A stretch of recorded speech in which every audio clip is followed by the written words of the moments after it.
Hello and welcome to Unwatchables, the podcast island for misfit films. I am Marc Dottavio. And I'm Seth Troyer. And today we're joined by Bob McCully from the Split Your Head podcast for a very special episode. The Japanese pink films of the 60s, 70s, and 80s were part lurid exploitation flicks and part transgressive art films. Today we are discussing two of the most provocative touchstones of the genre, Koji Wakamatsu's 1967 true crime-inspired Violated Angels and Hisayasu Sato's 1989 gay sadomasochistic love story, Muscle.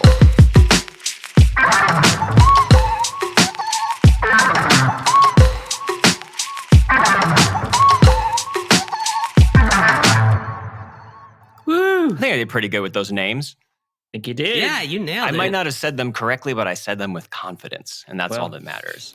We'll just wait. The American way. The hate mail is coming. This is going to be such a patriotic episode, like 2 days after Election Day. But this will come out way after that when this country is nothing but a smoldering pile of rubble. So yeah, I mean, no one will delving even into remember. transgressive 60s Japanese porn is like as far away from America as I can get. So it felt like an escape. Yeah. True Yeah, escape. thank you, Bob. Yeah, boy. These were really relaxing. But you know, Koji Wakamatsu was coming from very political places when he made these films, and I don't think it's evident in this film, but he's charged with that stuff. As I think I sent you guys some reading materials about him and his kind of journey. I read the homework. Yes, I did the homework also. Yeah, and I took the quiz. Yes, It was multiple choice. good, yeah. Well, Bob, we had Bob on before to talk about a couple of depraved puppet films, if I remember correctly. I was just remembering that's what was the last one we did was. Yeah, it was Meet the Feebles and Let My Puppets Come. Yeah, the puppet porno. Yeah, that was fun. And I don't remember if it was during that episode or if it was when we came on your podcast, Bob, which, by the way, is Split Your Head and going strong right now. So everybody check that out. But I can't. At some point, I remember you bringing up pink films and you being a fan of them, and I had no idea what that was. Without reading them at all, or about them at all, when you came and said that you wanted to actually talk about a couple of them. Yeah, I gotta say, I got a little queasy because just the name pink films makes me feel like I'm gonna get arrested just for them being on my hard drive. And boy, they got to be on your hard drive because these are obscure ass films. Yeah, that's true too. Yeah, especially Muscle, unfortunately. Violated was not so. Yeah, I found that on YouTube even, but yeah. Well, I feel like Violated Angels, I could see that along with a bunch of Koji Wakamatsu's other works coming out from a label like BFI. I mean, Criterion wouldn't touch this stuff with like a 10-foot pole, but I thought there was I could an see a Eclipse label box. put them out. I thought there was. I don't know. Yeah, they were. Oh my God. Yeah. I would kill for that. I think they were at least featured on the Criterion channel at one point. Really? Yeah, I think so. You're sure you're not getting him mixed up with Nagisa Oshima, who he collaborated with quite a bit? I don't know. Not collaborate. I think he produced him, yeah. Because there's an Eclipse DVD of his stuff. I know. So I thought it was this stuff, but maybe. Another They guy at least were making out on DVD. sexy kill you movies in the 60s in Japan. Yeah, I mean, Koji... Oh, sorry. Well, no, I was just going to say that, I started watching Violated Angels before I did my research about what exactly pink films were. And so in my imagination, this was going to be something like the Guinea Pig series or one of those like post-war Sallow type films that were depicting atrocities using real corpses or something. Or on the flip side, basically pornos. And not to jump too quickly right into Violated Angels, but I quickly realized that like this is a bona fide art film. Yes. And it's crazy. I guess that's must be what makes these pink films unique is that, I mean, I guess they were most popular from like the mid 60s to the mid 80s, but they still make them. It's still kind of a genre in different forms that has gone up through the 2000s. And they're kind of this weird combination of like, you can see the influence of like the Roger Corman, Russ Meyer kind of B-movie exploitation films, especially with how quickly and cheaply they were made and by independent studios. But these are way more openly like subversive and provocative. So I think I see what the appeal was to you, Bob. Mm-hmm. You're not just a sicko. Yeah. But I do think that the fact that they were presented similar to a porn in the sense that they played in these specific pink theaters and played often in, I think, double and triple bills, that there's this context to it where it makes you kind of wonder, like, okay, so did the audiences know what they were getting themselves into? Like, were they going in and expecting some level of like titillation and then instead getting, easily one of the bleakest horror films of the 60s? Yeah, well, from what I was reading out of what you sent, it sounded like maybe it began a little closer to something more straightforward pornography, but it rapidly, like Burt Reynolds from Boogie Nights came to mind, where he's like, and there needs to be a story that keeps them in their seats after they've come. And this goes all like even further than just like, hey, we'll make it a spy mystery story, but it's going to have mainly banging in it. This goes full on like there's layers of like Freudian whatnot and arty stuff going on. And there's clear like European art film influence, it feels like. I was very surprised by that. And it does seem I was curious about the actual culture around, which I couldn't really find much about that, like who the, for lack of a better word, Johns would be going to see these movies.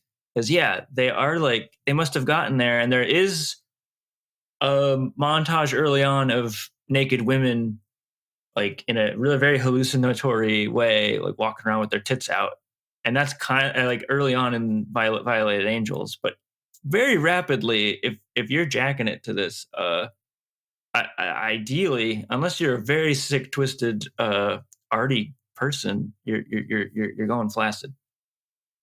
Yeah, it's funny. It's funny that you say that because because on Split Your Head, we've done a few episodes now on different pink films, and I had Fred Baird on first season to talk about Hisayasu Sato, and I think I made the joke, but now it sort of seems like it is actually true in the sense that the only way you really could kind of like jack it to these films is if you had a pause button. Because like the sex, the nudity, well, they didn't know. They were just sitting in a theater. And I think maybe there was that sense of trying to elicit some excitement out of you, but also like playing with that tension as well.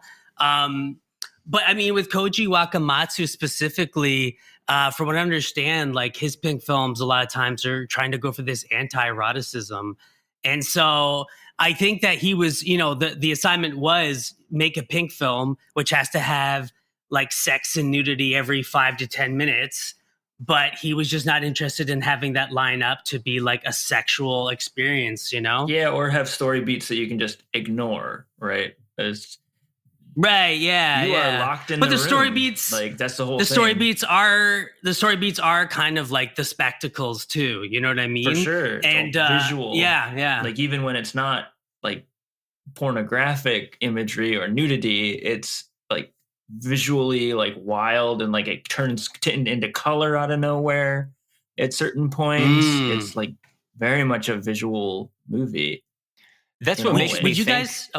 That's just what makes me think about like the Roger Corman kind of system so much during these, where a lot of great directors got their start because all they needed was a week and a couple dollars. And as long as you made a movie out of this poster that we already made, and like we'll give you a title and a poster, and we're going to start advertising it now before you even come up with the movie. And you pretty much have freedom as long as there's violence or boobs or whatever they need there. And it kind of. Yeah, and it gives you this playground that, really great filmmakers end up coming out of. And also just this time period where you couldn't just watch porn at home. Seeing somebody naked on a screen, it was like this mind-blowing thing where you wouldn't mind so much going out, to see like a basically filler or I don't know what they would call these. What the word is that I'm looking for, where they're like they need.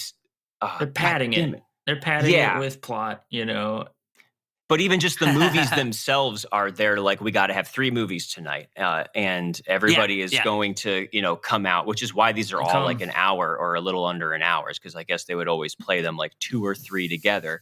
And there was kind of a freedom where it's like, okay, well, we are seeing nude people, which is wild, but so this is our only way to do it. And we have these actual artists who are, you playing with these elements and are going to take it into weird places sometimes. And I think maybe people were more open to that back then, because now it's so easy just to fragment everything. You take your porn as porn alone somewhere in the privacy of your own home, and your art films are here, and your silly superhero, fun movies are here, and everything is very segmented.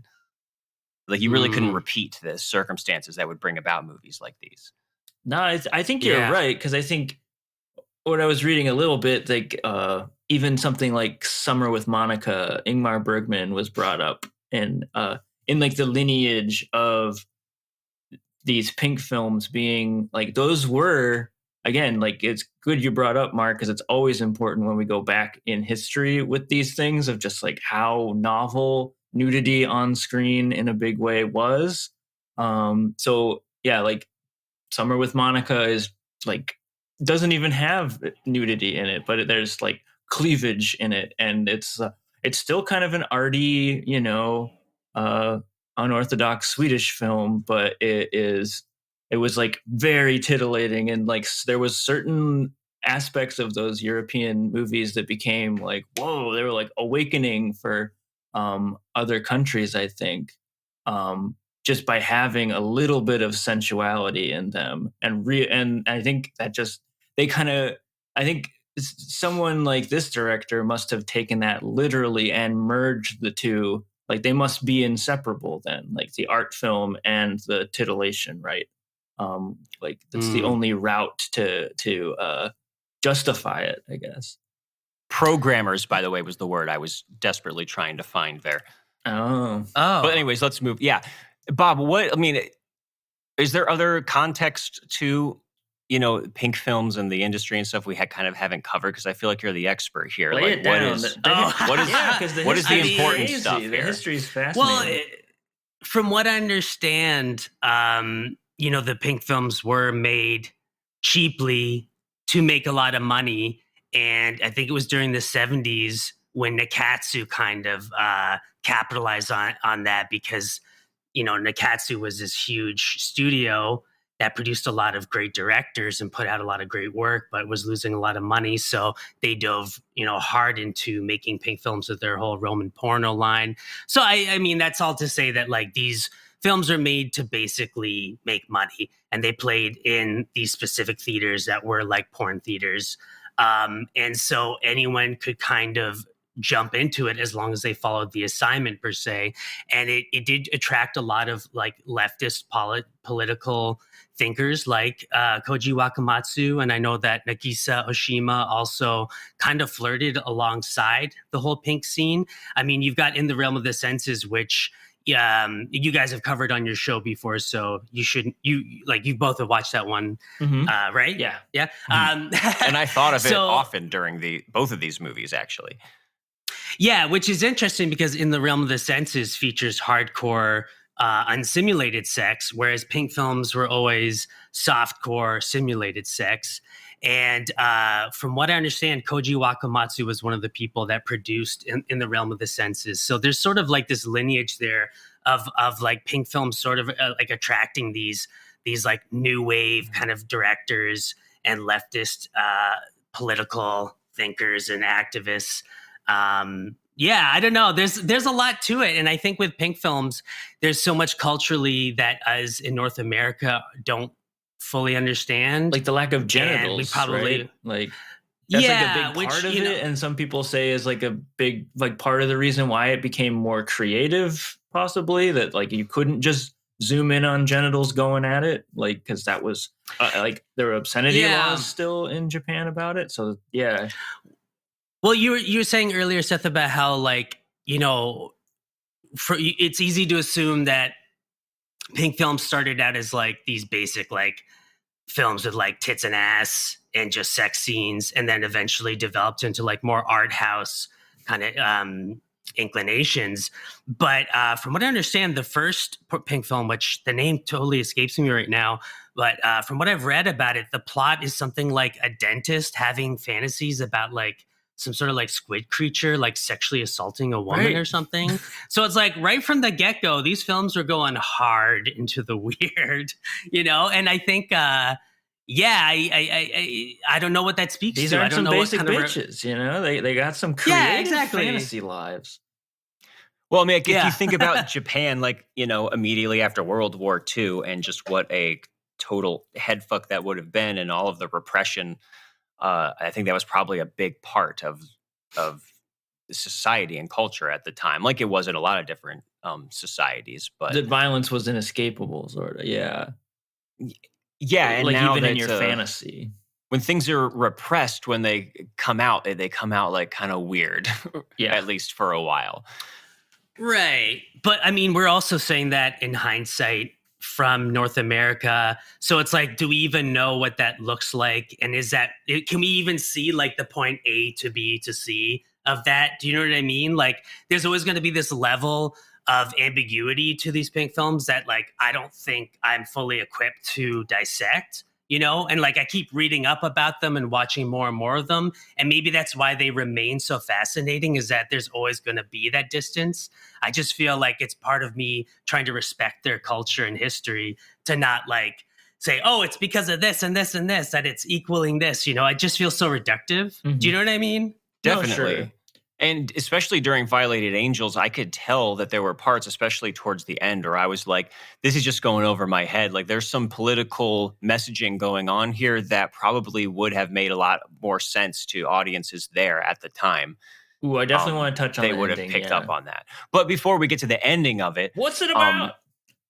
I think it's important to know, something that I didn't realize till, I think it was as I was like halfway through the movie, was having like a subtitle problem or something, and I inadvertently stumbled upon that this was inspired by the Richard Speck murders that true crime people might know about. It happened in Chicago in 1966. This really horrific event where this guy like kidnapped, or I guess kind of home invaded and killed 8 like student nurses, like all in one night. And it's a really horrifying story, and apparently that was the inspiration for Violated Angels. So right away, and not knowing that right away, the way this starts out, it did hit me a little bit softcore, a little erotica. Like, we have these 2 female nurses who we don't even know they're nurses at that point, or at least I didn't pick up on that, who are having sex, and all the other nurses are coming and like spying on them, which is and very then they let in, strange. Yeah, like they're at it again. It feels juvenile, like porno in hindsight, but while I'm watching it, because of the opening, because there is this prologue where it's like, it reminds me of Persona, like the prologue in Persona, where it's just these like stream of consciousness images. And it almost feels like these are sort of like the subliminal collage that is making whatever is going to happen. Like, it's like underneath it all, it's this like really wild imagery that is full on art house. And then it makes it so that, for me at least, it made the plot even stranger, so that like, are we in reality? Like, what are they doing? Where are we? Why are they peeking in at them? Like, because maybe they're gonna like shame them or something. We're not sure, but it's like two women, and they're in bed together, and everybody's spying, and then they look out the window, and there's a guy out there. And when they invite him in, not even knowing who he is, that's right at the moment where I'm like, all right, this is the turn. This is the porn scenario, right? Oh, the pizza guy, bring the pizza guy in. And since I didn't know ahead of time that this was about or inspired by the Richard Speck murders, then when he starts killing them, I was taken off guard. Right. Very randomly. Yeah. Seth, when you're talking about the flurry of images in the beginning, it kind of made me think about like Ted Bundy and how I mean, this Ted Bundy coming way after Richard Speck, but how he kind of he basically blamed a lot of his crimes on pornography. And so there's something about, because a lot of it is porn. Like a lot of the imagery winds up being pages of pornography. Yeah, I should have said that. Yeah, but it's basically like a flurry of like pornographic images. And there's something I find about Pink films, and maybe it's one of the things that draws me to them as like a horror fan is like they kind of implicate you in the how would I put this? Like implicate you in the possibility of being titillated by the film, like saying, like something like Violated Angels, it's meant to be a porn, I guess. But the fact that you might be titillated by it is actually kind of terrifying because it's such a bleak horror film. And so I think because it starts with this flurry of images and showing the Richard Speck killer, you see him being kind of like inundated by those images, and then that inspiring him. You kind of worry like, wait a second, am I going to be inspired by this or titillated by this? Like, what's going to happen with me? Well, it follows through too in a very like blunt way that it goes from him looking at porn, and then he goes and he's like, women bring him and they tell him to look through this little peephole, like a literal peephole, to see these women naked. And that's when he like pulls out his gun and shoots and starts the massacre. But there's also like a quick flurry of wildlife imagery of like animals freaking out too. Yes, there's a lot of that. There's which like is just sort of like, it sort of like ties back into that flurry of images of the pornographic images in the beginning in a way of like, maybe this is just all part of like human behavior, which again is that implication that's terrifying to me. Yeah, that aspect made me think about a movie that we just recorded an episode about, which is Last House on the Left. Yep. Oh, cool. Which made me think just about how when that movie came out, a lot of people probably went to it, again, expecting this low budget, maybe a slasher movie or some sort of horror movie. And the idea of being titillated by that movie, I would hope that people probably responded to it as being like unexpectedly bummed out by it, because it does not invite you to enjoy what's happening. But at the same time, it does raise the possibility because that movie has these crazy tonal like whiplash things going on that make it really hard for you to figure out how to process everything. Way more than this. Yeah. Yeah. Oh yeah. And this is kind of more like one tone, I would say, like for sure. I feel weird saying monotone for a film, but you know what I mean? Like it's just the same tone throughout. Yeah. But I'm glad you brought that up, because that's the way the disturbing kill scenes work. Like that initial, like he freaks out and kills one of them, and then it just lingers. And it reminds me of Last House on the Left, where they're just like the camera's just lingering on the suffering, and it's like a single take after that, and they're just like standing there crying, and we're just watching them like cry and like for a long time shrink away. Yeah. It's very strange. And we're just like throughout the whole movie, we're hearing this background noise of the waves, which becomes important later. And that's when I really started to notice it too. Because we're just in this room the whole time listening to the waves as everything happens. Yeah. And we kind of have each one of them, like pretty early on, one of them kind of strips and tries seducing him.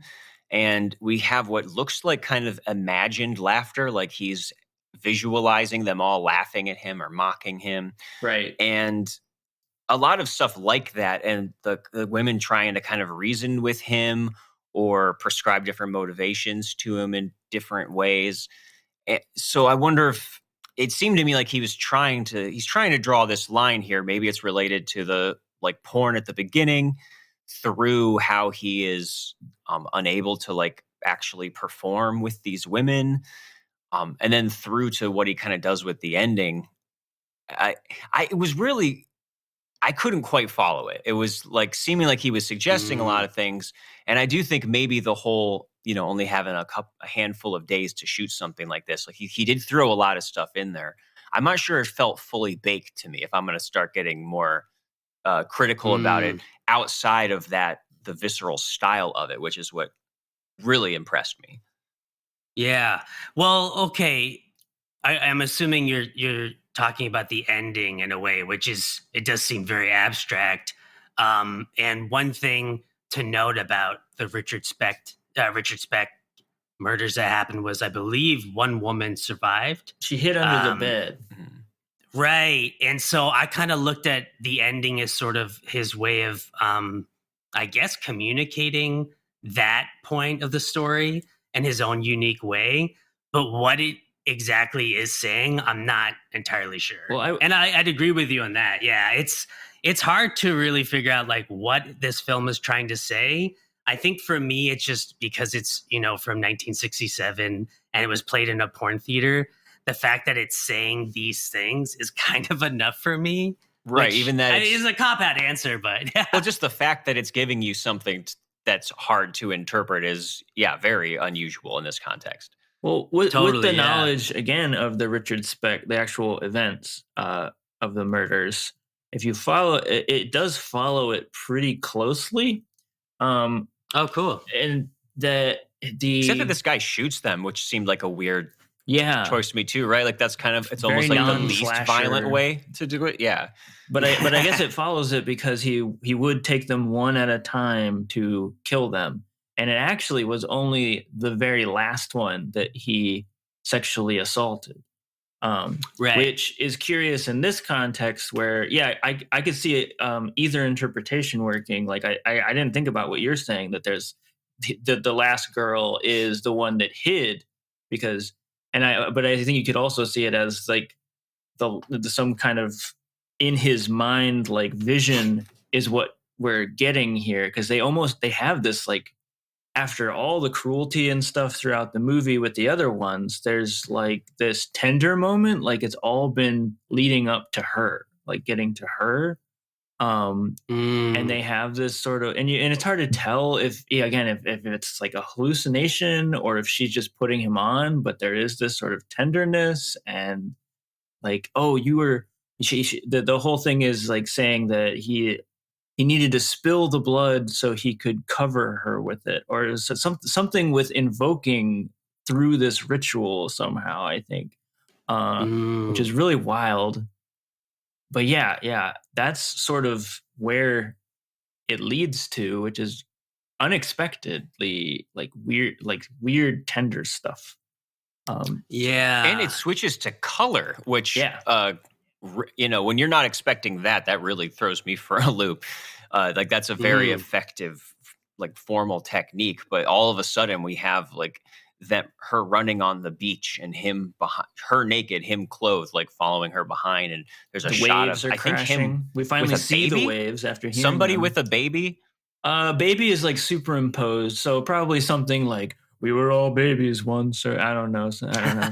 I was wondering if like, it was she's like the mother. If this is what he was yearning for, like she was either playing this mother role or like she was finally getting him to consummate sexually something that he was unable to do before, that he was like feeling impotent before, and she was able to survive because, I don't know, when we cut back, they're both like naked, surrounded by the dead bodies, which, by the way, I guess were supposed to resemble the Japanese flag, like the star arrangement. Oh, I didn't even realize that. Which, again, was another thing that went right over my head. Like, that maybe there's something there. Yeah. And the way that he follows that with these like cops breaking in, and then what looks like documentary footage of riots and stuff, like unrest. Yeah, somewhere there's newspapers, but newspapers that aren't translated. So I'm like, what is it? I don't know. Like, and I knew that some of these filmmakers were big, like leftists. I know there was a lot of protests going on. So it really seems to me like he's going for a wider, like, societal, prescription about what's going on here, which it might just be my ignorance of, that particular time and place in Japanese culture, that maybe this would have resonated in a different way, or made more sense to that audience. Yeah. But I think it always goes back to, like the medium is the message, it's like the fact that they were made for pink theaters and they were made to titillate, that I think maybe there is going to be that cop out in all of these films that they really just exist to incite emotions in a way and incite these like feelings and ideas and images, but not always necessarily connect to something. Like I'm okay with that, but it's something I can see won't work for a lot of people, and probably is why they're just so fucking esoteric. Well, again, we're gonna have to, because what you sent was really like had a lot in it. As far as the articles, we'll have to link some of the articles that you sent. But I remember reading in one of them that there was some sort of, and I don't know if it was even this movie, but there was some sort of metaphors going on, or our analysis that was sort of speaking to these being leftist filmmakers, and an idea that some of these like acts of violence are what like the goal was to show that this is what happens when people don't get what they should have in life or society or something like that. And like this is what happens when government goes this way, the citizens become like insane or something, which, you know, not like probably a classic Charles Manson write-off excuse for why you do bad things. But I don't know. I don't think that would have been for this film, though. That seems like so crazy to insinuate. Do not know. But I mean, yeah, as far as like teasing out the real logic of that is not too worrisome. And even the logic of the killer for me, I would say, is like he seems fucking unhinged. Like, so me trying to track a clean logic or a clean motivation for him, it never seemed like it was going to be something I would even look for. It just seemed like, I don't know. That's where I wound up with it. I wasn't really frustrated by the sort of choppiness that you alluded to, Mark, as far as the logic. Yeah, that's just the main reason. That stuff not coming together for me, I guess, would be like why, you know, my personal rating might seem a little lower compared to what I do find so interesting about this. Because on the whole, this was like a very pleasant surprise. This is a very interesting movie and cultural artifact for sure. And it is very effective on that formal, you know, visceral level. And it is short. I wish there were more movies like this were short. Mark and I were just talking about this a little bit, of just like, why, like there's movies and books, even there's just such a rule about like it has to be 90 minutes, it has to be 300 pages, or it's something else and it's not marketable. Like, where it's just like, no, it'd be way better for some of these movies, especially like shallower movies that don't have as much going on. They don't need to be this long. I don't know.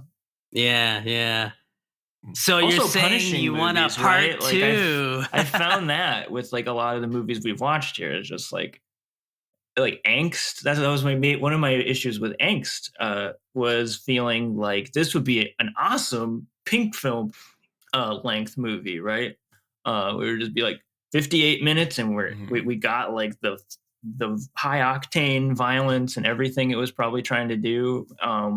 But then it has to be a real movie then.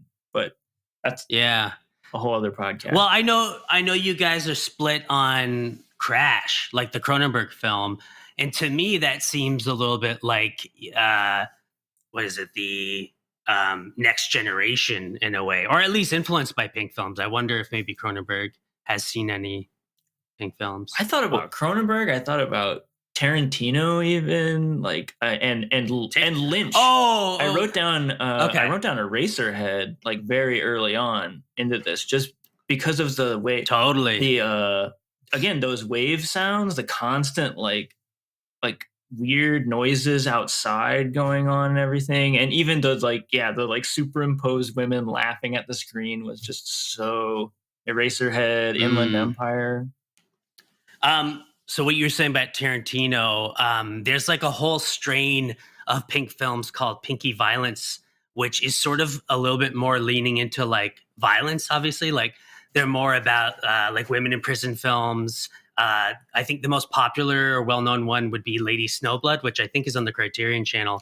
But awesome. The films Female Prisoner Scorpion, those films, like basically Tarantino has lifted wholesale Mm-hmm. for, I think, like Kill Bill is basically like Female Prisoner Scorpion. I've been wanting to Lady see Snowblood. those. Yeah, they're excellent. You guys should definitely consider covering them on the podcast at some point because they're super fun. And then they just have these like splashes of, sleaze or disturbing content or violence, but they're like super like pop arty and fun. And they got a great soundtrack. But yeah, they're sort of like once pink films got really popular in the 70s, people started branching out and doing pinky violence as like, hey, people seem to want to see a little bit more action-oriented versions of this. Yeah, and for a movie that came out in 1967, I think that we shouldn't overlook just how long ago this movie came out for the kind of stuff that it's dealing with here. That I think you found a really good cross-section with starting with this movie, which we have in the late 60s, and then the next one, which is 1989, to show like the whole span of what fell under this umbrella. And it's interesting you guys are bringing up Cronenberg and Lynch now, because I was kind of going to use that as a segue into Muscle, because those were things I thought about a lot more with Muscle than with this movie. Totally. Although, and it is funny though, I was thinking about movies like Sallow and In the Realm of the Senses, and Sallow ends up being like a whole plot point in Muscle. It's kind of a central MacGuffin. Yeah. And also, thank you for throwing like a super gay pink film in here. Yeah. What a great surprise it was. I knew that would score me some more points, gay sex in this than any of the actual pornos that we talked about. So that's good. Except and they were cute. Yeah. It's too bad that because they can't. It makes sense to now know that one of the rules was that they can't show genitals. Because I'm like, why is this guy always like blowing the other through his underwear? It's just that's just bad technique. But did the sloshing like mouth sounds make up for it? Because that's a big trademark of Sato's films. Really? Is that you can always hear these ASMR like sounds of like people kissing and sucking. Like it's so intense. Yeah. I swear every movie of his you'll be like, what the fuck is up with this? Well, that's such a draw with some of these movies where you are getting into these weird sort of like outer reaches of both like sexuality and fetish and stuff. Some of it is you're like, wait, is that someone's getting off to that part? I didn't even know that was a thing, like that. You don't even know which part sometimes is, which the whole movie feels like it's kind of playing with that, where an outsider to this world is very sort of confused. But me, I'm a card-carrying member of the Mutilate Your Boyfriend Club. Yeah, or at least butter him up real good. Mm-hmm. With the Mark, do you want to explain this story? Like, I kind of want to know how you interpret it. Oh man, I was hoping you would. Well, what literally happens is basically a guy who's in a sadomasochistic kind of relationship with another guy, which leads to him, I guess, revolting by cutting off his arm. It just the escalates, other guy's arm. I view it. Yeah, it like escalates. They both do they both work at the Muscle magazine? I think the one guy. I thought the one guy was like one of the models. Yeah. No, I guess he wasn't that big though. Because we open with this montage of like really huge bodybuilders. Similar to Violated Angels, it has this prologue of like, this is the bread and butter, like running through the veins of this movie. Just all these bread butter.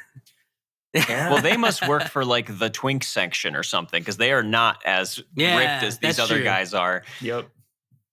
Yeah, and I mean, it seems, I guess, anyways, that's all just in the prologue, and then I guess we flash forward to the guy who cut off the arm, who again, this is the bottom, the beta or whatever, who ends up cutting off the arm. He's a switch. Rose up against him, and he's getting out of jail and becomes also has the arm still. I guess when you go to jail, they let you keep the arm that you end up taking off. Maybe that's Japanese law. Was it that somebody held on to it for him? I think it was like the manager of the magazine. Okay, maybe I missed that. Because he like walks out, like he's like getting out of jail and everything, and it's like waiting for him on the table with a note, and he unwraps it, and it's the guy's hand in a jar. And so it also, you wonder, like, that's where you start to wonder, like, okay, that guy is still out there, like, because we don't really see what happened exactly after to the boyfriend. He just like gets out of jail after cutting his boyfriend's arm up. We're like, where is he? And you're kind of wondering like what's going on with him now. Well, and he's obsessed with finding the one-armed guy. It's like a film noir, one-armed man. But he's also like obsessed with finding. He's also obsessed with finding a watchable copy of Salo, 120 Days of Sodom. Which I guess he missed while he was in prison. He couldn't see it in the theater. And another sign of the times is he's desperately trying to find like the right format. And so we have that going on. That's like the only moment that this is gonna sound so weird to say, but that feels so dated, because I think you really have to put yourself in what year did you say it was, like 88 or 89? Mm-hmm. Like 1989 Japan, like maybe it was so fucking hard to get your hands on a copy of that film. And so I don't know how you guys view stuff like that, but when it's like that forbidden thing that sounds so disturbing, it makes it seem even more so. And it becomes like this iconography in the film that's almost like the phantom limb of the missing arm, you know? Like there's all these really interesting. I'm totally jumping the gun here. So No. But anyways, go again. Well, it's the perfect choice of movie too. I mean, at least from my perspective, like you hear about Salo growing up and like how this is the most fucked up thing ever. And then watch it, and it's actually kind of boring. And it cannot live up to like all the stories and everything. Yeah, it is. I mean, for me, it was fabled, and I'm sure, like even in the States or in Europe, it wasn't all that easy to just go down the street and like to Blockbuster and get Salo. You know, only more recently have we gotten things like Criterion Collection and stuff where you can just grab it. And it was probably true to that time. And I like what you're saying about it being this, just an example of like some hidden text, some like the most depraved thing you could ever see at the center of this, which is sort of it's an example of like him chasing this like elusive, like boundary pushing thing, which I think is going on with him also searching for his boyfriend, which is like also this dangerous thing he maybe shouldn't be looking for. And therefore he's like, well, that's the thing I'm going to look for. Yeah, there's definitely like a connection between the two, I think. But I it's a similar thing to Violated Angels, where I think these Pink films just, they just work with like these images that are supposed to resonate with you, but it's not like you can find these concrete answers behind them. I mean, because again, you have to remember this is playing in a Pink theater. And I think by this point, the Pink theaters would have gotten a lot more dangerous, or a lot more like hookup spots. So I don't know if I mean, sorry if I'm going on a tangent here, but I don't know if I linked you guys or told you guys about like the stories I've heard about people like people going to Pink theaters that are kind of outside of the culture. Because I had two guys on Split Your Head. They do this show called Show Me Something Wrong, Guy and Dave Jackson. And they both have these stories of going to Pink theaters in more recent years. And Dave Jackson's Australian, Guy is British, but they both live in Japan now. And both of their stories are like terrifying.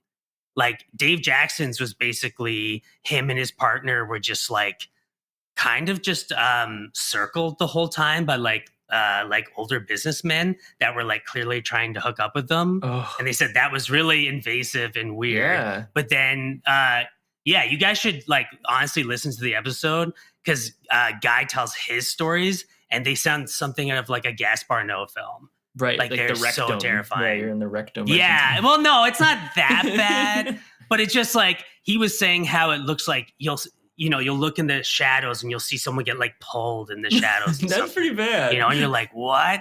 But with that being said, like, I think now Pink films have also become a lot more culturally redeemed, I guess. Like, you're seeing a lot more like articles being written about historically them. Significant, not pariahs. Exactly. Anymore. And so festivals are starting to play them. And so there is like the art film aspect, which redeems them.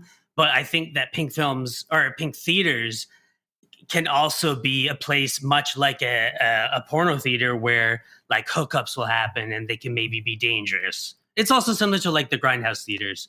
Yeah. I think I went on a huge tangent. So where do I go back? Well, that's an appropriate topic for this particular film, though, because he's constantly going around in these kind of shady places, running into shady people, and I guess slowly finding out that his boyfriend knows these people, and he does some sort of weird secret things or rituals with them.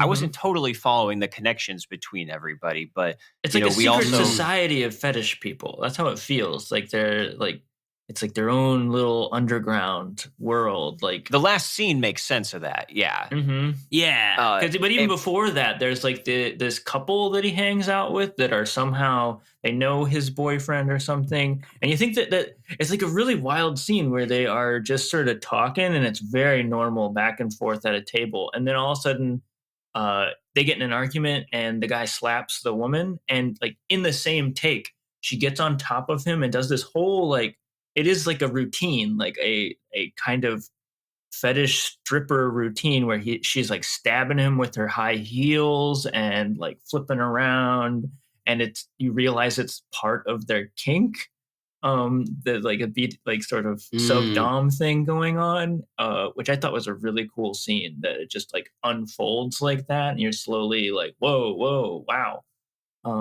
Yeah, and it's not just like it's sort fucking, it is like this wild performance that is happening. It's sort of like a distortion of reality in a way, which I think the film plays a lot into of like these sadomasochistic relationships. Like, how real are they? They might be so real that you'll cut an arm off. But was cutting the arm off out of self-defense, or was it just another part of like their relationship? And the film never really like or I think the film tries to answer that somewhat. I feel like it does. We can all go around like talk about the ending when we get there for sure.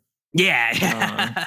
Yeah. Well, one thing that happens before that, I want to make sure that I at least mention was when he's talking to this gay guy who's kind of teasing him, and he's the one who ends up stealing the sallow tape from him and like smashing it. And he starts telling a story about himself supposedly and how him and his family all lived together, and a mysterious guy came and started seducing each member of the family. And as he's talking, I'm like, this is another Pasolini film. Yeah.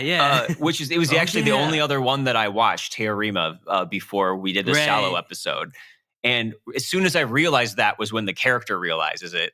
And I'm not really sure what any of that means, but it is another kind of interesting, ambiguous moment, which is mostly how this movie kind of worked for me. And I had a similar experience that I did to Violated Angels, really, where it was more about these weird details and the atmosphere than any of it really totally coming together. And this kind of had an additional obstacle where just the whole sadomasochistic relationship thing just isn't something I terribly find that interesting. Well, I don't actually get my getting my arm cut off either. But. Yeah, but I guess just as a topic, though, it was hard for me to really get engaged in his like journey and obsession. And there's definitely movies that are big exceptions to that I love, that kind of use the whole S&M relationship thing in a very interesting way to get at universal relationship things, like The Duke of Burgundy. Are you like Phantom Thread. Like those are two movies I like absolutely love. But this one I was struggling a little bit to like get what the perspective is besides this guy's super obsessed with finding his dom. So interesting. You don't think they're in love? Maybe. I mean, that seems obvious. That's left open in the end, I guess. You could say, well, let's start talking about the end then, because he goes to this like masquerade where everyone's wearing masks and it's in this empty theater, and they're it reminded me in front of a theater, like a theater screen. That was the most Lynchian part to me. I was thinking of the Club Silencio sequence in Mulholland Drive, and also a little Eyes Wide Shut with the masks and everything. So I did find that interesting, but then I don't know somebody else describe what happens in this scene. Oh, well, he's like you can tell at this point, I kind of saw that there was an undercurrent of sweetness going on in the movie that I think was being played with, which was like this. It's That's the game, is that they're doing awful things, but he like the boyfriend obviously was, horrified that he got his arm cut off, but he was also deep down like, whoa, he really he really loves me or something. And then he's like coming Mm. back to like perpetuate that, and they're both like, he can't help but look for him, and he's playing that sub relationship in that way of like crawling back, um and he finally does, Mm. and eventually the boyfriend with one arm is like, well, it's going to be eye for an eye then, and you're going to have to I'm going to cut off your arm. And then I was a little confused about this, where he cuts his hand instead. No, he cut his eyes. Oh, he cut his eyes. I couldn't. He like Yeah, he blinds himself because then his Yeah. boyfriend says something, or he says something about seeing like, now I'll always see you like I used to, or something. Which, yeah, that's what along I those didn't lines. like. The first time I saw you, which I couldn't really follow what was going on there. He Like, still what he meant by mutilated that. himself, but He in a mutilated different way. himself for his Mm. boyfriend, and then that is like kind of the consummation, and they are together. They start waltzing, they dance, Yeah. which is a homage to 120 Days of Sodom, where at the end the evil I didn't think about that. libertines are slow Right. dancing with their boys, and everything. And they have that, and that's kind of like the final scene, and it's a romantic comedy in the end. And they lift up to the blue sky, and it's beautiful. And your mom loved it. So I'm kind of trying to come up with this theory right now. Hopefully it makes sense. But what if the film is trying to say that if you're in a sadomasochistic relationship where you keep wanting to push the limits, that the furthest that you can actually go in that sense is completely cutting yourself off from the like desire, like actually ending the, how would I put this? Like, do you guys know what I mean? Because like he cuts his eyes, and at that point he can't experience the full pleasure that he was experiencing, because he was like, all about this guy, but also ogling muscly bodies. And so it was like, the most painful thing that I can do to myself yeah. that brings me to the limits of my sadomasochistic journey is to like cut my own eyes out. Does that make sense? Yeah, I'm just thinking of it now. So no, he works for forgive like me a hot guy magazine, and yeah, he obviously thinks this guy's hot, and he wouldn't want that. But yeah, it's another like belittling of himself for him. Yeah. And so that's how I view the whole film, is sort of this weird dance between like, is he actually, does he want to go to these, further ends of this sadomasochistic relationship? Is he a victim of it? Is him being a victim of it in the most painful way possible, him actually engaging with it, And it's like this just distortion of reality because of that, because you never really know, like, I don't know if this is making any sense. No, that's how. It's very multi-layered and kind of hard to put your finger on, and probably like way more complex than intended to be. But from everything I've seen by Sato, he is kind of like that. Like, I would say it's very apt to call him like the Cronenberg of pink films. Like, he is all about the body horror. He's all about these like repeating motifs and themes to do with like technology and the breakdown of communication and blah, blah, blah, blah, blah. And yeah. Yeah, and I guess that's the same trajectory of Crash, as far as them, pushing things further and further in a dangerous and violent way for, their pleasure, their relationships. And obviously that wasn't a movie that worked for me. So maybe that's just, again, coming down to my taste. And maybe this is one that could have stood to be a little bit longer, with it bringing up all of these things. And maybe that would have given it more of a chance for me to actually get like invested in this relationship, because it is pretty one-sided, for the whole movie, except for these flashbacks we have to them having sex, which I appreciate. But by the time we get All to the them butter. meeting, it's not a lot to go on with just like the last 5 minutes, as far as it really kind of given me that impact that I get from the other movies that I mentioned. Mm.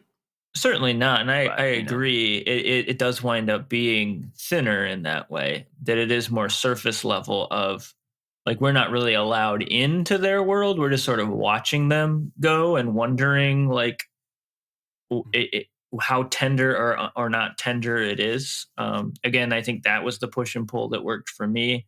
But yeah, it would have been nice to have more here. Actually, like, this is one I would say would be, I agree, longer. That we could actually get to know the characters and care more about the characters. Whereas this is more about the characters as mechanisms of, like, oh, like, it's tricking and playing with the audience, like, also in their game, right? Where we're like, oh, well, that his partner must hate him, right? And it's like, no, it continually is just a part of the game of sexuality and love of whatever it is. Mm. I like that though. I like that term of like calling them mechanisms. And I think that's usually how I enter into a lot of Pink films is thinking of it less as like fully fleshed characters, but more like Yeah, chess pieces, for sure. I think what you're saying about it needing to be fleshed out makes so much sense. I think it's sort of like I don't know. It's like condensing like this is so pretentious, but like a classical piece into like the length of a 2-minute song No, for sure, radio yeah, like, play. You know what I mean? this Like, is the poem. This is the poem, and, like, I wouldn't mind the novel, but, like, neither one is wrong. right? Neither one is wrong in Yeah, my mind. This exactly. winds up being a Yeah, more, like, sparse poem. yeah. Because he's still stuck to the like Hisato is still stuck to these limitations of like keep it an hour long, make sure there's this many Yeah, sex scenes and so on and so forth. So yeah, it's definitely gonna hit some walls because of that. So yeah, that's the thing about Pink films. Like I totally get why they won't work for a lot of people, and yeah, there's times where I'm even like I've watched too many now. I'm because you end up having to almost play like a metal detector, like where am I getting the joy this time? Where am I getting the meaning? Is the atmosphere working for me? And it's almost like too subjective at that point. Well, yeah, and so far, I mean, these are the only two that I've seen that I assume Seth has seen. So yeah.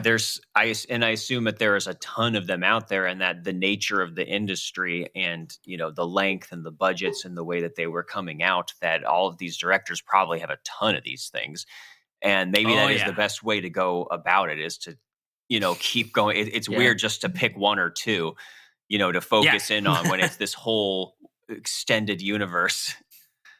Avengers yeah, style.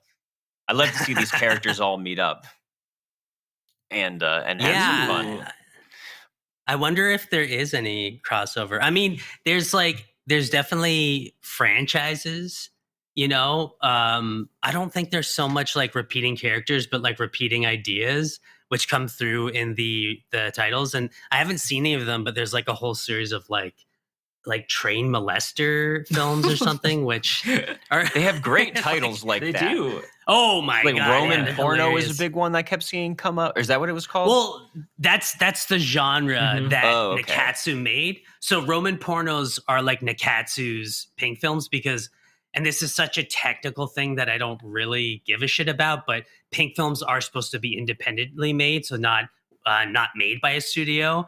So a Nakatsu Pink film, like technically people are like, oh, it's not a Pink film because it's made by this big company, Nakatsu. So what they did was Roman pornos, but this is really like, what's this term? Like inside baseball or something, Just You're like not punk. You're not punk, and I'm telling everyone. yeah. Well, we Yeah. needed a guide through these, and I think you picked two really good examples. And I do think that they're really interesting and and weird and gay and Yeah. They are. I I was can very recommend pleasantly more surprised. gay ones. Yeah. Sato's made a bunch of cool gay ones, actually. They're all like very weird. Seems like a guy who knows his way around a gay A penis. scene. Yeah. Yeah. Yeah. I mean, Knows they're all also the tricks. which the again, the muscle one surprised me at how sweet it was compared to like Violated Angels and a lot of the other films that I've read about. Because Violated Angels, like if it isn't obvious, like it's also like everything I said about it.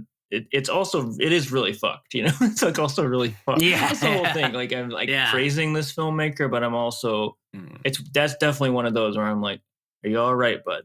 Are you okay? Because great, you're doing it with such an arty way, but like, how is you and your wife and like you need a girlfriend? your ideas about women, you know, like, they're dead. They had. Okay. No, I don't know. Okay. Well, by now, I guess. Actually, he died in 2012. When he was 70, he got hit by a cab. Whoa. Yeah, which I found really wild. That's the way to go, though. Hit by a cab. When you're nice and old and right on the edge of your physical decline, and then it just happens, you don't even know it, and it's a cab, which is eyes. Kind of funny. Can be. It's a cool story. Yeah. Yeah. Well, I don't think we're unwatching anything here, right? Yeah, we kind of. This is the first time where we skipped unwatch in Violated Angels, which I wouldn't. It is. I noticed. Yeah. I mean, that one's tough. That one's tougher as far. I definitely wouldn't look forward to watching that again, or anything. Yeah, it's tough actually because I think about it and it sounds really exciting because I'm thinking about all the arty, like the wildness of it, but the actual watching is very intense and dark. It is basically an hour of this guy just killing these girls, and it ends. In one room. Yeah, no, like let us not undersell it. It is rough. It's bleak. Yeah, and Muscle, I don't know. That didn't strike me as something that was shot in 4 days, like Violated Angels might have been with the small setting and everything. Yeah. There's a lot more people in it. A lot of sets. A lot more settings. Maybe he was doing like a bunch of productions all at the same time or something, and like reusing settings and characters, or I don't know. Yeah, I don't know the specifics about how he made that one, but I do know Sato is one of those directors that I think did like hundreds of films. Yeah, it's too bad they didn't make it to the TV. They could be doing. We could have pink prestige TV. Pink Tube. Yeah. Pink Tube. I think there's got to be a Pink Tube at this point. Online, not TV. Yeah. Well, Bob, you did it. I did it. We got through the Pink films. Yeah. And we learned something, and I think we're better people now. Yeah. Oh, that's great. The Pink films made us better. Who knew? But I'm sure you're going to come back for Pink films part 2 and bring ones that are really going to ruin our day. We can go harder. I don't know. We can go harder. I don't know. Yeah, I feel like I'm just getting into curry or something, and then I go too far, and I'll just throw up. Yeah. Oh, okay. Too much spice. Indian spice. I don't know if I'm ready for Indian spice.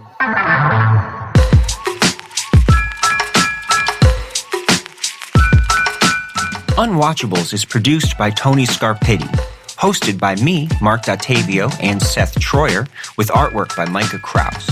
You can find Seth and I on Letterboxd under Marc Dottavio and Sloth Troyer. You can also check us out at unwatchablespod.com for links to our Twitter and Instagram, or support us on Patreon for bonus content and to have a say in what we watch. Thanks for listening.